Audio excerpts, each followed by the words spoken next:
What's up everyone? Welcome back to the channel.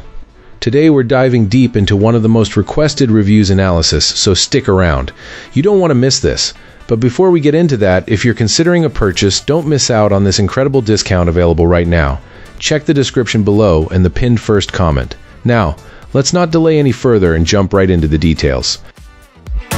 So, this printer has been a surprisingly solid addition to our home setup. This is my second Epson, and I bought it for my son to use at school.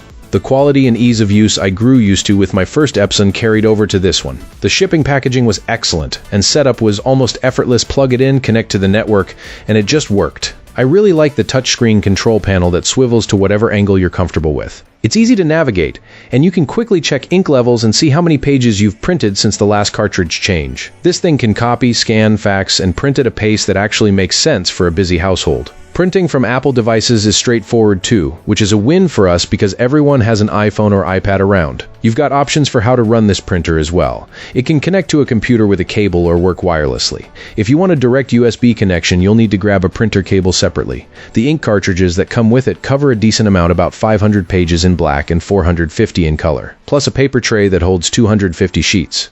The software that comes bundled with the printer is solid. It not only helps you manage ink levels, but also makes it easy to order more ink when you need it. And yes, those low ink warnings aren't a myth. This thing does tell you when you're running low. For the price, which I've seen around $100 on sale, the print quality and overall functionality feel excellent.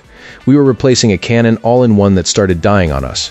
Print heads clogged and startup time dragged on. This Epson feels instantly responsive. The first page can pop out in about 5 seconds, which is noticeably faster than the old laser we had. And once it's going, it keeps up feeding pages out quickly and cleanly. The document feeder for scanning is especially nice. It's fast and it's clear where the scanned file ends up, which is not always obvious with other models. Scans to PDF are particularly convenient. Color printing isn't quite as lush as a Canon with more inks, but for everyday documents and schoolwork it's more than good enough. I haven't spent much time testing photo printing yet, but for what we print, most reports, worksheets, forms, it's perfectly adequate. The copier function is reliable too, which is handy for quick duplications. The biggest caveat is the printhead reliability. I've had this kind of printer for years, and blueprint quality can degrade over time if you're using generic inks. A prior experience with a WF4630 family line included headaches like clogged blue heads, and the fix wasn't always quick. I did end up replacing a returned unit rather than fighting with it, and I'll keep using Epson inks to try to avoid that again. All in all, this is a really nice printer at a great price, especially if you catch it on sale. It's well built, easy to use, and fast enough to feel like a modern office device.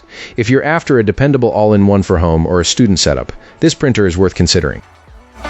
So that's the end of the video. I appreciate you watching, and I'll see you again very soon.